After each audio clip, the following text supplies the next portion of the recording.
আসসালামু আলাইকুম।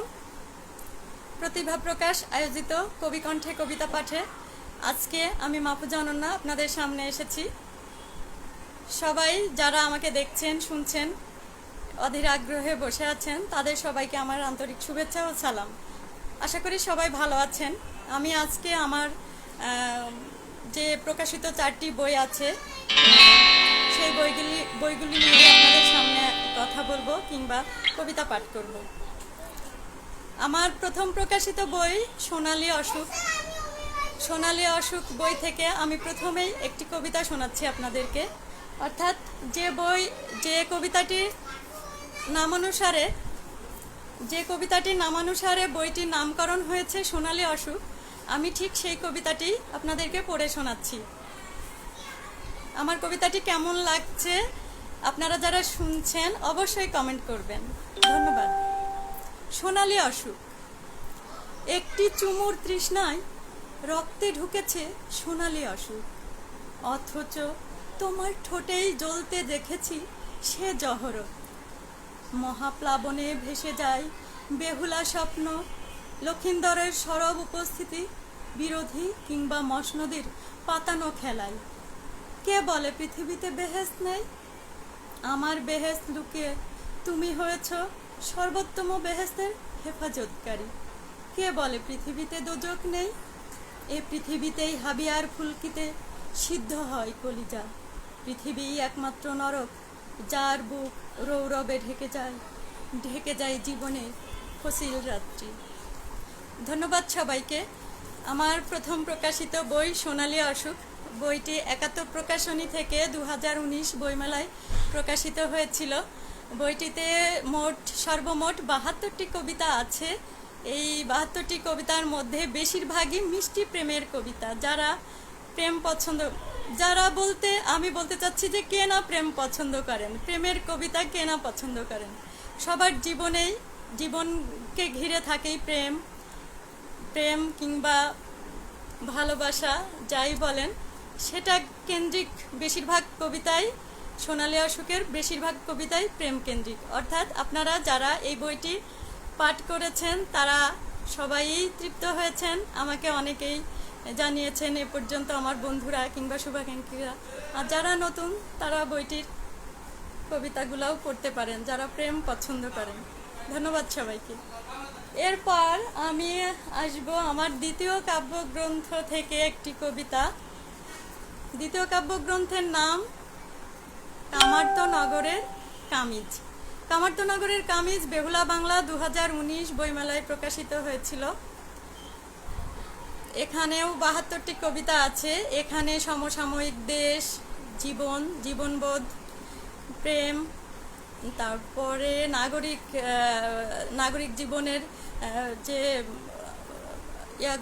বাধা বিপত্তি কিংবা যে কোনো আমরা সমসাময়িক দেশ ভাবনা থেকেও কিছু কবিতা আছে যেগুলি পড়ে পাঠক অবশ্যই তৃপ্ত হবেন বলে মনে করি। এখান থেকে আমি আপনাদের একটি কবিতা পড়ে শোনাচ্ছি।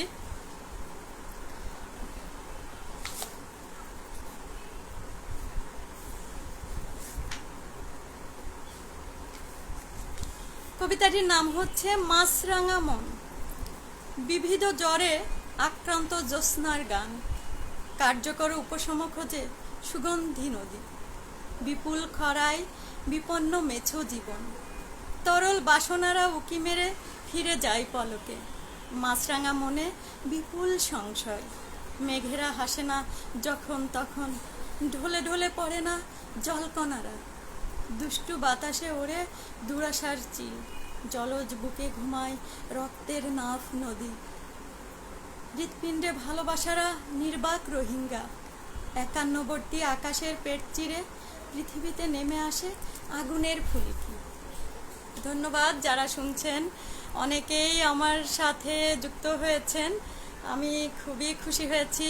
আমার প্রিয় মুখ, প্রিয় মানুষেরা, প্রিয় বন্ধু সবাই জয়েন করছেন। আমি সবাইকে শুভেচ্ছা জানাচ্ছি, সবাইকে আমার সালাম ভালোবাসা।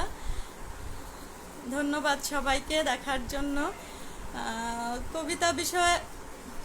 কবিতা বিষয়ে আসলে খুব বেশি বলা যায় না, তারপরেও একজন কবির পুরোপুরি অনুভূতি কিংবা তার জীবন চলার পথের নৈমিত্তিক যে ঘটনা কিংবা বিভিন্ন পরিপ্রেক্ষির মুখাপেক্ষি হয়ে একজন কবি কবিতা না লিখে পারে না। আমাকেই কেউ যদি প্রশ্ন করেন কেন লিখি, তো আমি বলবো যে আসলে আমি না লিখে পারি না।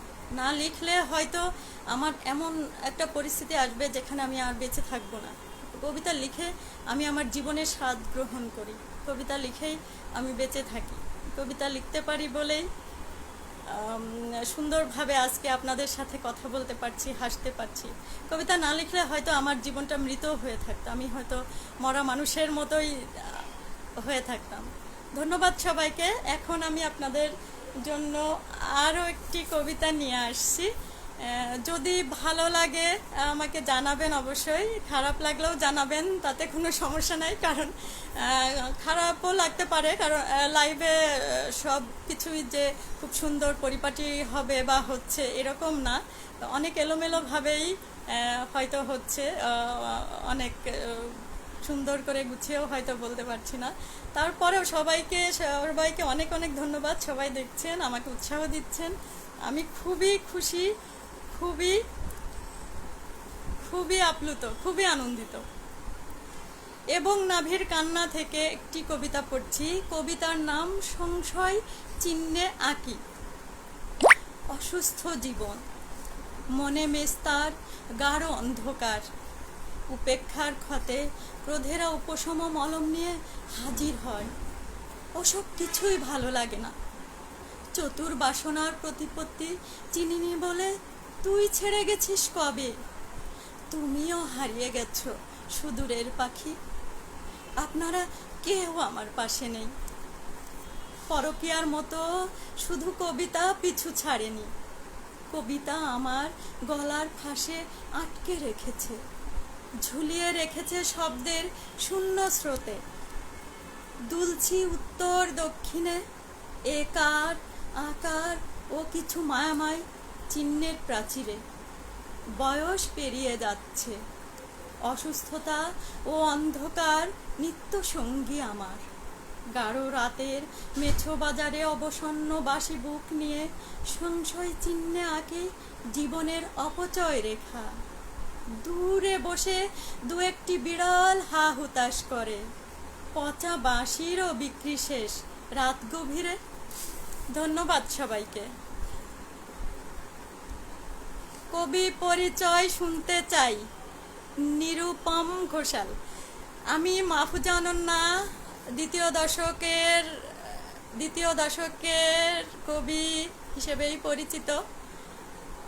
আর কি পরিচয় বলতে, আমি কবিতা লিখতে পছন্দ করি, কবিতা লেখা ছাড়া আমার কিছুই ভালো লাগে না, আমি সারাক্ষণ হতাশায় থাকি। আমি অর্থাৎ আমার লাইফ মানে সুবুদ্ধি হওয়ার পর থেকে আমার মনে হয়েছে যে আমার কিছু একটা লিখতেই হবে, যে লেখা আমাকে মুক্তি দিবে। আমার ভেতরের না বলা কথাগুলা কিংবা আমার অনুভূতিগুলা সে কবিতার মধ্যে যেগুলো আমি আঁকিবুকি করি, কবিতার অক্ষর দিয়ে শব্দ দিয়ে যেগুলো আমি গাঁথি, ওগুলা না করলেই আমি ভালো থাকবো না। অর্থাৎ আমি লেখালেখিই করি, এটুকুই আমার পরিচয়। আর অন্য কি কোনো পরিচয় বলতে গেলে, সব মানুষই জীবিকা নির্বাহ করার জন্য কোনো না কোনো পেশায় থাকে। আমিও কিছু মানে তার ব্যতিক্রম নই, আমিও একটি পেশায় আছি। আমার পেশা শিক্ষকতা, আমি ম্যাথ ইনস্ট্রাক্টর, ডিপ্লোমা এবং বিএসসিদের ম্যাথ পড়াই। টিউশনি করতাম, এখন আর করছি না, আপাতত সবই বন্ধ। বেসরকারি জব, শিক্ষকতা পেশায় জানেনই তো, এখন করোনাকালীন সংকটে সব কিছুই বন্ধ হওয়ার উপক্রম। তো তারপরেও আমি নিজে কিছু করছি, নিজের কিছু ছোটোখাটো কিছু করার চেষ্টা করছি। দোয়া করবেন সবাই। আমার ছাত্রও আছে। ধন্যবাদ। কেউ কেউ লিখছেন, কবি আপনি যত সুন্দর করে গুছিয়ে বলছেন তত সুন্দর কমেন্ট করতে পারছি না। হাসান আল মোমেন অনগ আমার ছাত্র, আরও অনেক শুনতে চাই। ধন্যবাদ। আমার লাইভে যে অনেকেই আসছে আমি তাতেই অনেক খুশি। আমার এত খুশি লাগছে বলার ভাষা নেই আসলে। ধন্যবাদ। আমি এখন আরেকটি কবিতা পড়ব, যে কবিতার বই আমার সবচেয়ে বেশি আকাঙ্ক্ষিত। অর্থাৎ এই কবিতার বইটি করতে গিয়ে আমি বিভিন্নভাবে অপদস্থ হই। সেটা ফেসবুকে যখন আমার বইটির নামকরণ করা হলো আশিদোররা চুম্বন, তখন এক শ্রেণীর উগ্র মুসলিম বলবো আমি, আমরা বাংলাদেশি তো বেশিরভাগ মানুষই মুসলিম, তারপরেও আমাদের মেন্টালিটি এরকম। আমি ঠিক এই বইটার নামকরণ যখন করেছি তখন বুঝেছি তাদের আসল মানসিক পরিচয়। বইটির নাম হচ্ছে আশিদোরা চুম্বন। আশিদোরা চুম্বন নামে আমার একটি কবিতা আছে এই বইয়ের মধ্যে। তো আমি অনেক বুঝে শুনেই চিন্তা করে রেখেছি বইটির নাম। যখন আমি ফেসবুকে এই বইটির পোস্ট করলাম যে আমার 2021 বইমেলায় প্রতিভা প্রকাশ থেকে আসছে আমার একটি বই আশিদোরা চুম্বন, তো তখন এক শ্রেণীর মানুষ আমার উপর ক্ষিপ্ত হয়ে গেলেন। আমার কমেন্টে, আমার ইনবক্সে নানাভাবে আমাকে ভয় ভীতি দেখাতে লাগলেন যেন আমি নামটা পরিবর্তন করি। আর ওনাদের দাবি ছিল যে আমি একটি ইসলামী শাসন ব্যবস্থাকে কটাক্ষ করছি। আসলে তা না, এটা সম্পূর্ণ প্রেমের একটি কবিতা, যেটা আপনি যদি না পড়েন কিংবা না শোনেন তো বুঝতে পারবেন না। আমি আপনাদেরকে আজকে আশিদোররা চুম্বন কবিতাটি পড়ে শোনাচ্ছি। আশিদোররা চুম্বন। তো এই বইটি প্রতিভা প্রকাশ 2021 বইমেলায় প্রকাশিত হয়েছে। আশা করি পাঠক নন্দিত হয়েছে এবং করোনাকালীন সংকটে সারা বছরই বইটি অনলাইনে বেশ ভালোই যাবে বলে আমি ধারণা করছি, কারণ আমার কবিতার পাঠক অনেক। এটা মোটামুটি আমি যতটা না আশা করি তার চেয়েও বেশ ভালো পাঠক পেয়েছি। এবং শুধুমাত্র লাইক কমেন্ট দেওয়ার মধ্যেই আমি পাঠক না, আমার মনে হয় যে আমার পাঠক যারা বোদ্ধা পাঠক, অনেক জ্ঞানী পাঠক, যেটা আমি না চাইতেই পেয়েছি। আমার কবিতা যারা পড়েন কিংবা কমেন্ট করেন, বিচার করেন, আমি দেখেছি তারা অনেক অনেক উচ্চশিক্ষিত, অনেক বড় মাপের কবি, অনেক বড় বিখ্যাত মানুষ, বেশিরভাগই বিশ্ববিদ্যালয়ের শিক্ষক, বেশিরভাগই ডিপার্টমেন্টের হেড, বেশিরভাগই অনেক উচ্চ পদস্থ কর্মচারী বা কর্মকর্তাবৃন্দ আমার কবিতা পড়েন এবং আমার কবিতার বিশেষ ভক্ত। সেক্ষেত্রে আমি অনেক অনেক নিজেকে অনেক অনেক সৌভাগ্যবতী মনে করি বা সৌভাগ্যবান মনে করি। আচ্ছা, আমি এখন আশিদোররা চুম্বন কবিতাটি পড়ে শোনাচ্ছি। খুব ভালো পড়তে পারি না, তারপরেও ভুল ত্রুটি ক্ষমা করবেন। আশিদোররা চুম্বন। 44 ধারা অমান্য করে তুমি ঢুকে পড়েছ অসীমায়। গোয়েন্দা সিরিজের প্রধান চরিত্র দস্যু বনহুর। সশস্ত্র ঢুকে পড়েছ, ডাকাত সর্দার। 91 নম্বর বাড়িটির প্রধান দরজায়। শোবার ঘর, বিছানা, বালিশ, জায়নামাজে রাখা তসবির 99 দানা ভেদ করে জাদুমন্ত্র ঢুকে যাচ্ছ নিঃশ্বাসে। স্পর্ধার সীমালঙ্ঘন করে হাম্মামের উষ্ণ জল ও ফোয়ারার আদিক্ষেতায় ঢলে পড়ছ আমার গায়ে। ইচ্ছে করলে তোমাকে বন্দি করতে পারি 206টি হাড়ের অদৃশ্য কারাগারে, যেখানে বন্দি হলে ফিরে যাওয়ার পথ পায় না কেউ কোনোদিন। প্রাণ ভয় থাকলে পালিয়ে যাও, নতুবা তোমার দুঃসাহসের জন্য লিখিতে হবে একটি নতুন সংবিধান। জনসমক্ষে আশিদোররা চুম্বনের শাস্তির বিধান জারি হতে পারে শীঘ্রই। ধন্যবাদ। যারা আশিদোররা কবিতার বইটি থেকে আশিদোররা চুম্বন কবিতাটি শুনলেন, সবাইকে আমার আন্তরিক শুভেচ্ছা। ভাগ্যধর বাইদ্যা, কবিকে দেখে রাষ্ট্রের ভয়। আমাকে দেখে রাষ্ট্র ভয় পাবে কেন? তবে আমি সত্য কথা বলি, আমি সত্য কথা বলতে পছন্দ করি। তাতে আমার খুব একটা ভয় পেতে হয় এরকম না, আমার মনের মধ্যে সাহস আছে।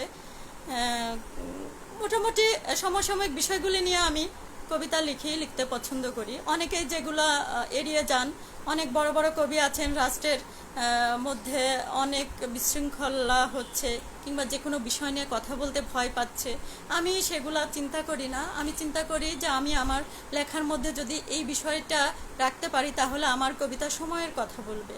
আর যে কবিতা সময়কে সাক্ষী রাখে না, আমি সে কবিতাকে কবিতা মনে করি না।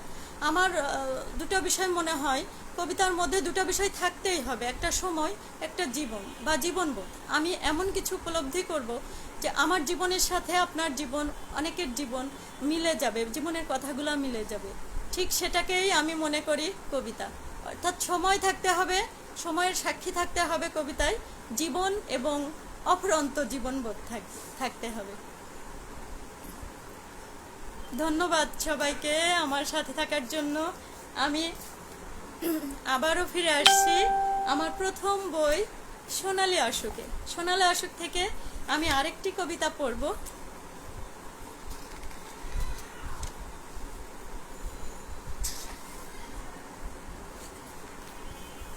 কবিতাটির নাম হচ্ছে বহু বছর অপেক্ষায়।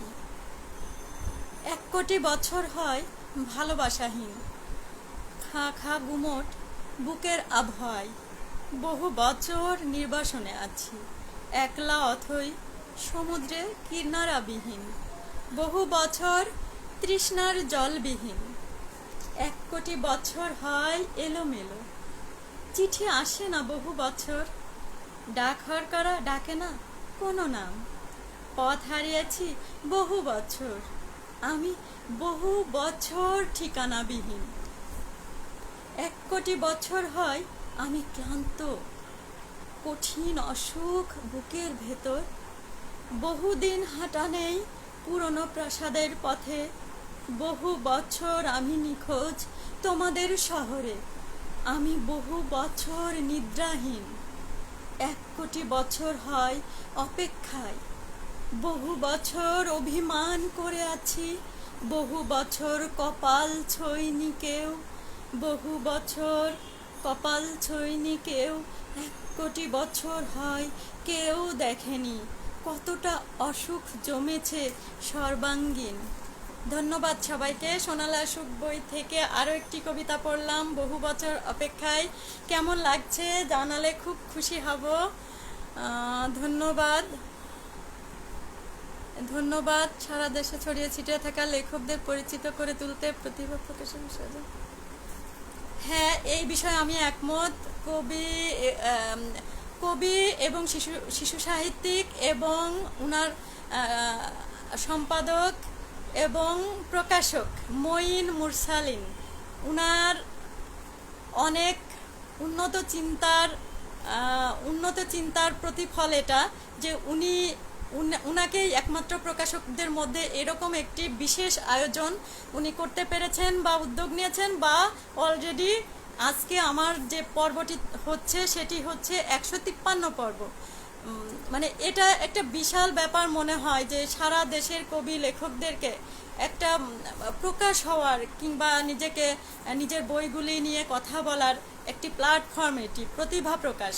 আমার কাছে খুবই ভালো লাগে। আমি মঈন মুরসালিন ভাইয়ের জন্য সর্বাঙ্গীন সুস্থতা কামনা করি। আরও এরকম ভালো ভালো কাজ উনার কাছ থেকে আশা করি। আর পাশে আছি, সাথে আছি সব সময়। আপনারাও থাকুন, প্রতিভা প্রকাশের সাথে থাকুন। ধন্যবাদ।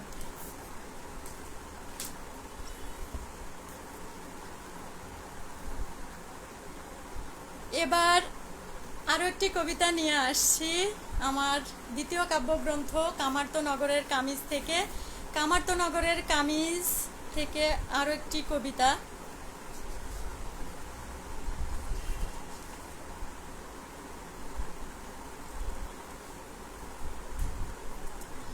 তুমি যদি ঝিঝি পোকা হও। কবিতার নাম তুমি যদি ঝিঝি পোকা হও। ঝিঝি পোকা, অনেকদিন জোনাকির বা ঝিঝি পোকার ডাক শুনি না। এই শহরে তো মাটি খুঁজে পাওয়া যায় না, তার ঝিঝি পোকা কোথা থেকে আসবে। তো শুভাকাঙ্ক্ষীরা, আমি চলে যাচ্ছি কবিতাটিতে। তুমি যদি ঝিঝি পোকা হও। খুব বেশি দেরি নেই রাত ফুরাবার, ঘুমেরা খুব একটা ভিড় করে না এ বাড়ির উঠোনটাই। পাড়া বেড়ানে ঘুমের কার সাধ্যে আছে, কে তারে আটকায়? আমার ভালো লাগে যখন অপটু হাতে আঁকা বালখিল্যতার কিছু দৃশ্যমান ছবি শেষ হবার আশায় জেগে থাকো। খুব ভালো লাগে যদি তুমিও আমার সাথে রাত জাগো, রাত জাগানি ঝিঝি পোকা হও। আমায় তোমার সুললিত গলায় গানের সুরে মাতাও, আর আমি তোমার আলো বিলানি জোনাকি। তোমার নামে সবটুকু আলো বরাদ্দ রাখি, অবশেষে রাত ভোরের কোলে মাথা রাখে। উষার পূর্বাভ্যাসে জোনাকির আলো নিভে গেলে পর তোমার আবারও দিনের আলো খোঁজার পালা হয় শুরু। আমার এও ভালো লাগে সাত সকালে তড়িঘড়ি উঠেই গরম গরম কাপে পংক্তিমালার মাদকতায় না ভিজলে তুমি শুদ্ধ হও না। এদিকে তোমার সাজানো একরাশ দায়িত্বের বোঝা আমাকে প্রায় ভুলোমনা করে দেয় প্রতিদিন। আর তখনই নতুন একটি সকাল করতল এগিয়ে দেয় আমার দিকে। আমি হাত রাখি সকালের হাতে, দিনের বাহুতে বাহু, হৃদয়ে হৃদয়। যদিও আমার জন্য খুব কঠিন দিনের সবটুকু দেনা শোধ করবার, তবুও দিনের দেনায় এগিয়ে যায় জীবন, জীবনের সবটুকু ঋণ। ধন্যবাদ। কামার্তনগরের কামিজ থেকে কবিতা পড়া শেষ হলো। এবার দু একটা কমেন্ট পড়ি। তুমি যদি ঝিঝি পোকা হও, ভালো কবিতা। ধন্যবাদ কবি তৌফিক জহুর, আপনার কমেন্ট পেয়ে আমি ধন্য হলাম। শাহাদাত হোসেন, বাহ ভালো লাগছে আমারও। সুব্রত চৌধুরী, উপভোগ করছি, ভালো লাগছে। ইকবাল হোসেন, সুন্দর কবিতা, শুনতে ভালো লাগছে। মুস্তফা আনসারি, ঝিঝি পোকা ভালো লাগলো, ধন্যবাদ কবি। আপনাদেরকেও ধন্যবাদ, অশেষ অশেষ ধন্যবাদ। অনেক ধৈর্য ধরে আমার কথা শুনছেন কিংবা আমার কবিতা শুনছেন। হয়তো কবিতা আপনাদের কাছে হচ্ছে কতটুকু জানি না, কতটুকু গ্রহণযোগ্যতা পাচ্ছে, তো আমি খুশি হচ্ছি বা আমার অনেক ভালো লাগছে, অনেক অনেক ভালো লাগছে। এবার আমি যে বইটি থেকে কবিতা পড়ব সে বইটির নাম হচ্ছে এবং নাভির কান্না। এবং নাভির কান্না বইটি আমার খুবই খুবই কি বলে, মানুষের যেমন অনেকগুলো সন্তান থাকলে খুব আদরের, একটা বেশি আদরের কিংবা একটা কম আদরের হয়, কিছুটা হয়, সেরকম একটা কিছু। এবং নাভির কান্নার ভিতর আমার মন এখনো হারায়। আমি এবং নাভির কান্না থেকে একটি কবিতা শোনাচ্ছি আপনাদের। কবিতাটি হতে পারে পাতা খেকো, 51 পৃষ্ঠা। ধন্যবাদ সবাইকে ধৈর্য ধরে আমার সাথে থাকার জন্য। আমি সবার কাছে এই জন্য কৃতজ্ঞ। আমি যে কবিতাটি পড়ছি এবং নাভির কান্না থেকে, কবিতাটির নাম হচ্ছে পাতা খেকো। হত্যা ও রক্তপাতের উপর প্রতিষ্ঠিত এ পৃথিবী উগ্র ক্ষুধার্ত চিরকালের। প্রকৃতিও সৌম্য শান্ত নয় কোনোদিন। পতঙ্গের নরম শরীর খায় পতঙ্গ ভূক প্রাণী, মদ মাকড়সার শিকার। ঔষধিলতায় চলে শিকার কাণ্ড, বৃক্ষের সর্বনাশে উলুধ্বনি দেয় পরগাছা। পৃথিবীর সব পথে নিজস্ব অভ্যাসে জলে দুরকম আলো, একটি তার গাঢ় সবুজ, অন্যটি ঘুটঘুটে কালো। মানুষ খেয়ে বাঁচে কিছু নিরীহ প্রাণী, প্রকৃতির কীট যারা তারাই কচি নরম সবুজ পাতা খেকো। প্রকৃতির স্বভাবে একজন শিকার, অন্যজন শিকারী, নিষ্ঠুরতার পরিহাসে হাসে প্রকৃতির নীল নকশাধারী। পাতা খেকো কবিতাটি জনকণ্ঠে প্রকাশিত হয়েছিল গত 2 বছর আগে। কবিতাটি আমার ভীষণ প্রিয়। আপনাদের কেমন লাগলো জানাতে ভুলবেন না, জানালে আমি খুব খুশি হব। এখন সবার কমেন্ট দেখতে বা পড়তে না পারলেও পরে আমি সব কমেন্ট পড়বো ইনশাল্লাহ। ভালো লাগছে সবার কমেন্ট পেয়ে। আপনারা জানাচ্ছেন আমাকে কেমন লাগছে, এতে আমি খুবই আপ্লুত, আনন্দিত। এবার আমি আবারও চলে আসছি আমার 2021 বইমেলা প্রতিভা প্রকাশ থেকে প্রকাশিত বই আশি দৌড়া চুম্বন। আশি দৌড়া চুম্বন থেকে এখন আমি যে কবিতাটি পড়ব তা সমসাময়িক একটি বিষয়ের সাথে অবশ্যই মিলে যায়। যদিও কবিতাটি লেখা 1.5-2 বছর আগে, তারপরেও অর্থাৎ স্বাস্থ্যখাত রাষ্ট্রের রুগ্ন বানর আমার কবিতাটির শিরোনাম। এটা আমি ফেসবুকে প্রকাশ করেছি, কেউ কেউ পড়েছেন, তারপরেও আমি এখন আমার প্রিয় কবিতাটি পড়ব, কারণ সমসাময়িক একটি বিষয়ের সাথে এটি অনেকখানি মিলে যায়। আপনাদের ভালো লাগলে আমাকে জানাবেন অবশ্যই। স্বাস্থ্যখাত রাষ্ট্রের রুগ্ন বানর। রাষ্ট্রের চোখে ধুলো ছুঁড়ে দৌড়াচ্ছে স্বাস্থ্যখাত তথা একটি রুগ্ন বানর। করোনাকালে অসুস্থ পৃথিবীর পায়ে ল্যাং মেরে বেহিসাবি অপবায়ে কাঁপাচ্ছে ঢাকা মেডিকেল। শুধু তাই নয়, 20 কোটি টাকায় শোভাবাজার সাধারণের হাট থেকে ক্রয় করছে অসাধারণ বিলাসী যাপন। সময়ের নাভি টলে না, স্থির এক কাটায়। আর এসব হচ্ছে জননেতার সবুরের মেওয়ার হাইব্রিড ফলন।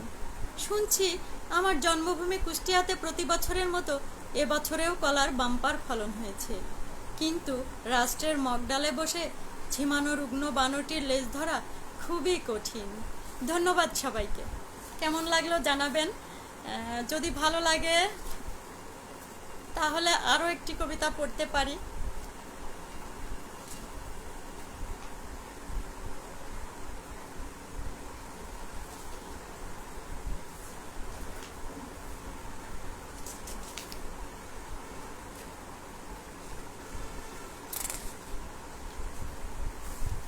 কবিতাটির নাম হচ্ছে লবণ খনি শেখে না নুনের গান। 33 থেকে 35 সপ্তাহের শিশু যেভাবে মায়ের গর্ভরসে ভাঁজ হয়ে থাকে অসিপিটো অ্যান্টোরিয়র পজিশনে, আমরা সেভাবে ঘুমিয়ে আছি। কিছু অনাসৃষ্টি পৃথিবীকে ইচ্ছের বিপরীতে চলতে বাধ্য করে, তবু সকল অনাসৃষ্টি বুকে পিঠে শোয়ে পৃথিবী হাঁটে প্রতিস্রোতে। এইসব স্রোত প্রতিস্রোত জীবন জাহাজ কখনো কখনো একদিকে কাত হয়ে ডুবে যায়। পানির চেয়ে ভাসমান জাহাজের ওজন বেশি হলে ডুবে যাওয়াই স্বাভাবিক। এরকম অনেক বৈজ্ঞানিক কিংবা গাণিতিক সংজ্ঞা আমরা মনের সেলফে সাজিয়ে রাখি, কিন্তু মনুষ্য জীবন ও তার নৈতিকতার সংজ্ঞা কখনোই নেড়েচেড়ে দেখি না। যেমন লবণ খনি শেখে না নুনের গান, আমাদের চোখ থেকে সরে না ঘোর, আমরা ঘুমিয়েই যাচ্ছি অনন্তকাল মায়ের গর্ভরসে অসিপিটো অ্যান্টোরিয়র পজিশনে। ধন্যবাদ সবাইকে। আশি দৌড়া চুম্বন থেকে শেষে 2টি কবিতা পাঠ করলাম। আমার মনে হয় সময় শেষ হয়ে যাচ্ছে কিনা ঠিক এখানে বোঝা যাচ্ছে না। মঈন ভাই আমাকে জানিয়ে দিতে পারেন, সময়টা আমি ঠিক বুঝতে পারছি না। পড়ুন আরও কয়েকটি। এমডি শিহাবুদ্দিন ভুইয়া, ইউনিভার্সাল প্রকাশনার কর্ণধার এমডি শিহাবুদ্দিন ভুইয়া, আপনার কমেন্ট পেয়ে আমি অনেক অনেক আপ্লুত, আনন্দিত। ধন্যবাদ আপনাকে, সালাম, শুভকামনা। আরও কবিতা পড়ার অনুরোধ। ঠিক আছে, আমি আরও একটি কবিতা পড়ছি।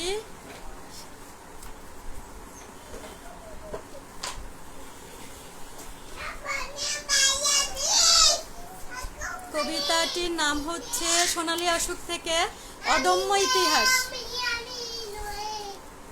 তোমাকে খুব চেনা লাগে, কে তুমি?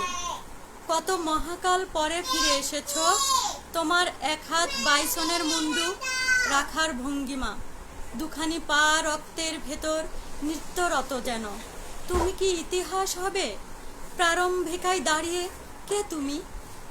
তোমার আঙ্গুলে এখনো ছাপ লেগে আছে প্রথম আগুন তুমি জ্বেলেছ পৃথিবীর বুকে। পাথরে পাথর ঠুকে সে চিহ্ন করতলের রেখায়। আগুনে গহ্বর থেকে থেকে আগুন খেয়েছ, আগুন সয়েছ, মুখ হয়েছে সোনামুখ। একবার মুখ হা করলেই বারমুডা ট্রায়াঙ্গলে ফুলকির ফল্লু ধারায় ছুটে পালাতো দানবীয় গর্তের সব ডাইনোসর। দেশ মহাদেশ গুলিয়ে ফেলে তোমার একটু গতির চাপে। এদেশের শিয়াল শকুন বিলুপ্তির পথে। শুনেছ কি তোমার আগুন রঙা সোনামুখের ঝলকানিকে আগুন ভেবে পালিয়েছে ওরা। হুক্কা হুয়া ডাক আর শোনা যায় না আগের মতো। শুনেছি শকুনের টহলও ফিরেছে আটলান্টায়। তুমি ফিরেছ কবে আবার? একদিন তুমি গাছের বাকলে ঢেকেছ লজ্জা। তোমার সলাজ সকৌতুক উৎসুক চাহনি তা মনে করিয়ে দেয় এখনো। ঝলসিয়ে খেয়েছ রক্তের লোনা মাংস। তুমি প্রথম আদিম বাসনায় জন্মান্তর বাদ এনেছ হে মিথ মানবী। তোমার ইচ্ছের কাছে বলি হয়েছে কাল মহাকালের সব অদম্য ইতিহাস। ধন্যবাদ সবাইকে, ধন্যবাদ। সম্ভবত সময় শেষ হয়ে গিয়েছে। আমি আবারও কোনো একদিন আপনাদের সামনে চলে আসব প্রতিভা প্রকাশের লাইভ অনুষ্ঠানে। আজকের মতো এখানেই শেষ করছি। সবাইকে আমার সালাম, শ্রদ্ধা, ভালোবাসা। সবাই ভালো থাকবেন, সুন্দর থাকবেন, সুস্থ থাকবেন। আর করোনাকালীন সংকটে একটি অনুরোধ, সবাই মাস্ক পরবেন, মাস্ক ব্যবহার করবেন, স্যানিটাইজার ব্যবহার করবেন, সাবধানে থাকবেন।